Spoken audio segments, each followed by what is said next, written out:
El ultimátum era o llegamos a un acuerdo Irán-Estados Unidos o te largo el pitbull.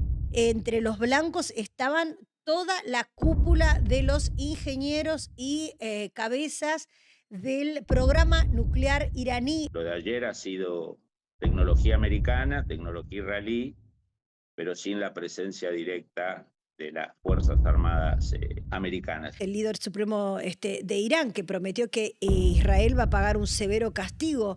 ¿Qué significa esto en política? En las próximas 72 horas nos vamos a enterar cómo quedó la capacidad operativa de Irán de usar su principal instrumento. ¿Es la Tercera Guerra Mundial? Rusia, China y Estados Unidos. No hay tercera guerra mundial sin que esos tres o dos de esos tres se decidan intervenir. La verdad que el vínculo Argentina-Israel está en su punto más alto en la historia.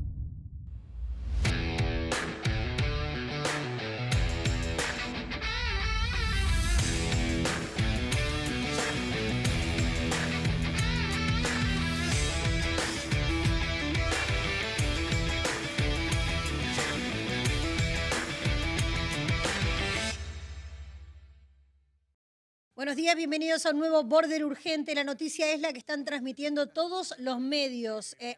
Extreman las alertas en la Argentina y cierra la embajada de Israel después del ataque que se dio en esta madrugada. Bajemos un poco el volumen de TN, porque bueno, lo que está anunciando ahí el colega es Mario Masachesi, que están también reforzando la seguridad de la embajada de Israel y en la AMIA. El presidente Javier Milei estaba en Israel horas antes del ataque o durante el ataque y propició un repentino regreso a la Argentina. Recordemos que lo que pasó ayer a la madrugada fue un ataque bautizado como Operación Nación de Leones, que consistió en una ofensiva en aérea combinada de misiles y drones por parte del Estado Islámico, por parte de Israel contra el Estado Islámico. Recordemos que toda la fuerza nuclear y el desarrollo nuclear que había tenido Irán preocupaba al mundo.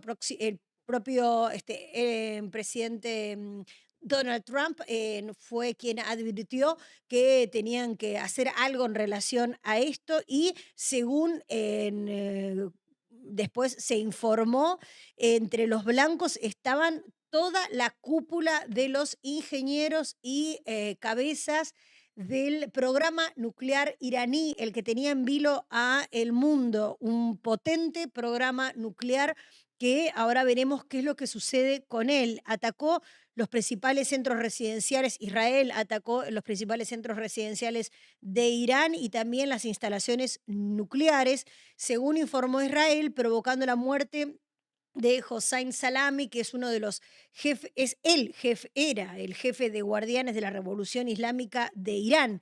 También entre las víctimas se encuentran el jefe de Estado Mayor iraní, Mohammad Bagheri, el exdirector de Organización de Energía Atómica, Feredion Abbasi, Mohamed Mehdi Teranchi, así como también los altos mandos militares y científicos vinculados al programa nuclear de ese país. Israel volvió a atacar a Irán. Hay reacción en Irán. Es muy peligroso lo que está pasando y además nuestro país refuerza la seguridad por el obvio alineamiento político del presidente Javier Milei, por lo tanto de la Argentina, con Israel. Así que estamos en momentos complicados. Para hablar de esto y comprender un poco qué significa a nivel geopolítico, estamos en comunicación con Fabián Calle, quien es analista internacional. Hola Fabián, bienvenido a Border. Gracias por atendernos y contanos un poco qué significa en el mundo. Sabemos que a las 12 fue convocada en la Casa Blanca una reunión por Donald Trump. ¿Qué significa en el mundo lo que está sucediendo entre Israel e Irán? Bueno, una guerra de primera magnitud, Ujú. en una zona clave, en una zona muy sensible de todo el punto de vista, del punto de vista geopolítico, del punto de vista petróleo, del punto de vista de pasos estratégicos. Una situación verdaderamente que en estos últimos largos meses se trató de evitar. La mesa de diálogo Estados Unidos-Irán en Omán, la tarea incansable de Rafael Grossi, el director de la Agencia Internacional de Energía Atómica, visitando Israel, visitando Irán, visitando Estados Unidos. Había un ultimátum americano de 60 días, que no era público, pero trascendía en los ambientes de inteligencia y de seguridad. El ultimátum era: o llegamos a un acuerdo Irán-Estados Unidos, o te largo el pitbull, digamos, ¿no? Y Bueno, esto, el pitbull ayer atacó. por eso digo, esto sería el pitbull que, bueno, con ayuda de Estados Unidos envió a Israel por no aceptar en el Estado de Irán el desarme nuclear, sería de alguna manera explicado en criollo.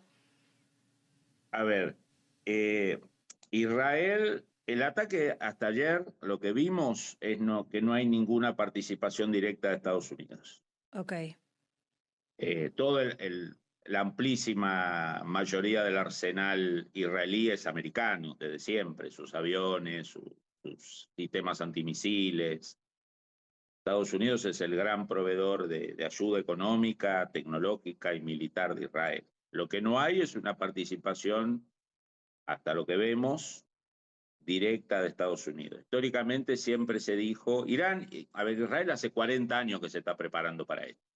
Hace 40 años que está pensando cómo y dónde atacar puntos neurálgicos de Irán, como hizo en el 81 contra la central nuclear de Irak, ¿no? Ujú. En la época de Saddam Hussein. Claro. Siempre Israel se preparó para esto. Bueno, Durante mucho tiempo dependía de ayuda directa de Estados Unidos. Por ejemplo, reabastecedores de vuelo para sus aviones porque no alcanzaban.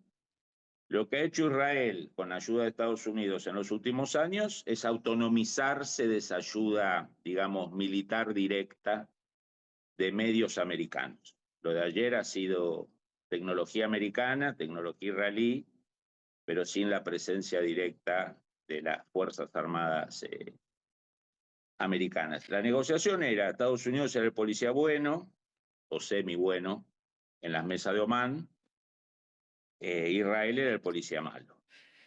bueno, ahora Israel, de la manera que avanzó, dónde avanzó, contra quién avanzó y a quién abatió, lo que se espera es, ya lo han anunciado, bueno, no es especulación, las propias autoridades, el líder supremo de Irán, que prometió que Israel va a pagar un severo castigo. ¿Qué significa esto en política? A ver, varios puntos.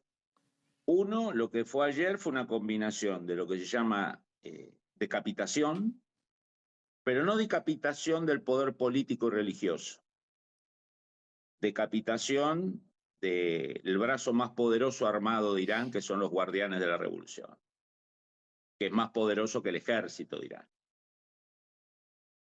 Y del grupo de élite de los guardianes de la revolución, que es la denominada Fuerza Quds. La decapitación por ahora se limita a eso. Ujú.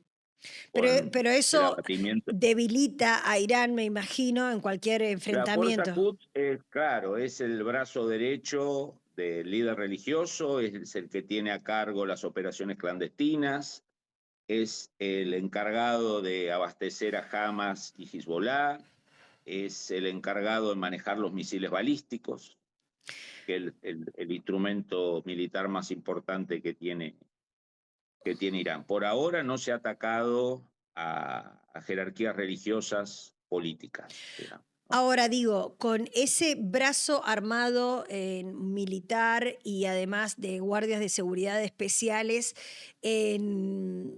devastado, desarmado, anulado, no sé cómo se dice técnicamente, Irán está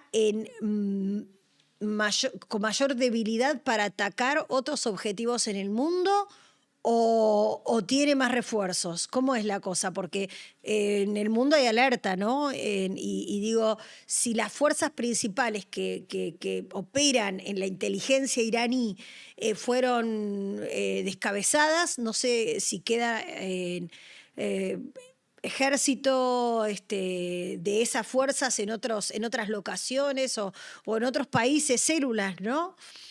Sí. Ahí te complemento lo que te decía. Una es la decapitación, la otra es el ataque a centros de enriquecimiento de uranio. Esos fueron los dos grandes objetivos. Y se han logrado. Natanz, que es la central de enriquecimiento más importante, ha sido reiteradamente atacada. Se habla de Fordow también. Todas instalaciones, muchas de ellas conocidas y otras que al parecer no estaban en el radar. A ver, dos planos. En las próximas 72 horas nos vamos a enterar cómo quedó la capacidad operativa de Irán de usar su principal instrumento. El principal instrumento de Irán son los misiles balísticos de mediano alcance. Irán ha hecho una inversión muy grande con ayuda norcoreana, con ayuda rusa, usando tecnología, comprándola de manera clandestina, y ha desarrollado una capacidad de misiles de 1.000, 1.200, 1.500 kilómetros de alcance de muy buena tecnología. Hoy, por lo que ha dicho el líder religioso Khamenei, además han levantado la bandera roja de venganza, así que ya no tienen retorno. Es guerra, o sea, no va a ser un minué como el año pasado de daños regulados. Y la defensa antiaérea israelí, en el caso que haya quedado en pie al menos una parte de la capacidad balística iraní, que es masiva, va a estar bajo un asedio muy importante. Ujú. Y en las Y próximas 72 horas, semana, Irán no reacciona con toda su capacidad o se limita a ataques chicos de drones o de algunos vectores, bueno, el golpe a la imagen del régimen va a ser terrible, digamos, ¿no? Porque el ataque israelí de ayer fue masivo y el que está sucediendo hoy mismo también es masivo. o sea que el primer objetivo de Irán va a ser Israel. Mira, Irán tiene siempre dos instrumentos. Uno es el instrumento convencional, que siempre tuvo que usarlo de manera cautelosa porque convencionalmente Israel, por el apoyo americano, es muy superior. Ujú. Entonces, el choque directo nunca fue lo más conveniente, digamos, porque la gran ventaja que tiene Irán, por ejemplo, es la población, ¿no? Es un país de amplísima población. Ahora, no es fronterizo con Israel. Entonces, en una guerra con Israel, lo que impera es el poder aéreo. Y el poder aéreo israelí, gracias a los aviones americanos y la tecnología americana israelí, son los amos del cielo. Si hoy mirás el cielo de Irán, hay filmaciones de los aviones israelíes yendo y viniendo por arriba de las ciudades iraníes, como si, Pancho por su o casa. como diría mi abuela, Pancho por su casa, digamos, Ujú, ¿no? ujú. Entonces, siempre ha recurrido a proxies, ha recurrido a estrategias indirectas. Por Ujú. ejemplo, Hamas, por ejemplo, Hezbollah, los Houthis, si bien son más lejanos, también están ayudados por ellos. Y atentados terroristas, ¿no? Como atentados terroristas en Europa, atentados terroristas en Buenos Aires en el 92, en el 94. En, Siempre ha recurrido a lo asimétrico, porque lo simétrico le resultó históricamente difícil. por lo territorial y por lo armamentístico, ¿no? Exacto. Ahora, vos dijiste, esto es claramente una guerra, es una guerra que empieza, ¿es la tercera guerra mundial? Eso va a depender de la actitud que tome Rusia, China y Estados Unidos. No hay tercera guerra mundial sin que esos tres o dos de esos tres se decidan intervenir. No veo a Rusia diciendo paren acá o me meto yo, como pasó en el 73. En el 73, cuando Israel, con ayuda americana, se recupera de la derrota inicial con Egipto, y el ejército israelí rodea al ejército egipcio en el Sinaí, la Unión Soviética dice, si atacan y destruyen al ejército egipcio, yo me meto. Y Estados Unidos lo paró Israel y se superó la crisis que hubiera podido derivar a una confrontación directa entre las dos superpotencias.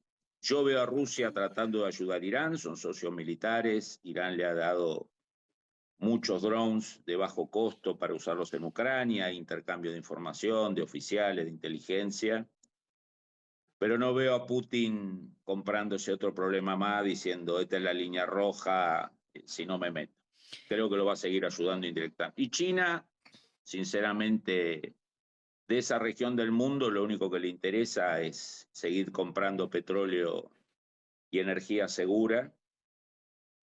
Por lo tanto, no veo por ahora un escenario de confrontación entre los grandes, digamos. O sea, que no sea una tercera guerra mundial. Incluso también el secretario de Estados Unidos, Marco Rubio, también se despegó diciendo que había sido una acción unilateral del Estado de Israel y no no con apoyo de Estados Unidos, tal como lo estabas contando recién.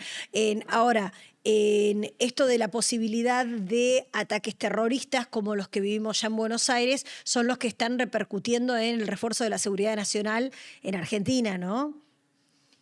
Bueno, Argentina siempre por su comunidad judía, por la historia que nos sucedió en el 92 y el 94, y el agregado de que el gobierno argentino actual es un firme aliado de Israel. Israel. De hecho, el presidente argentino estaba saliendo del aeropuerto Ben Gurión cuando empezaron los ataques, digamos, ¿no? La recepción que recibió Milei en Israel solo es equiparable a la que recibe un presidente de Estados Unidos.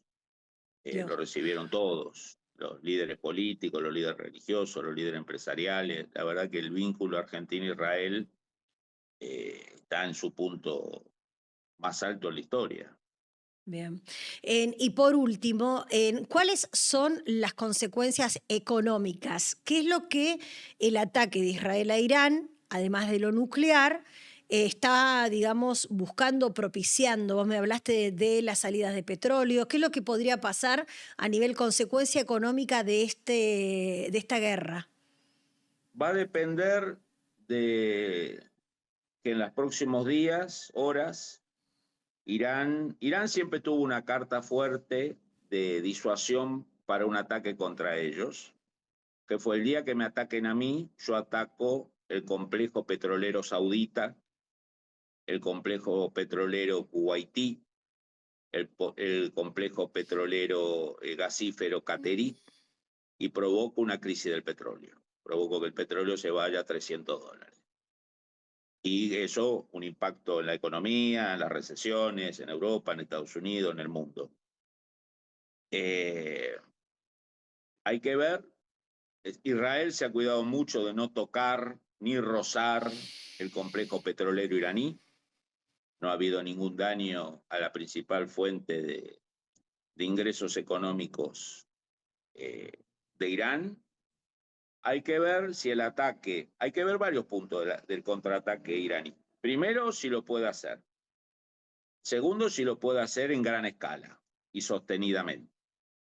El otro punto es si solo se limita a atacar a Israel o se limita a atacar a los aliados de Estados Unidos en el Golfo Pérsico, y ahí sí provoca el ingreso de los americanos y una crisis del petróleo, ¿no?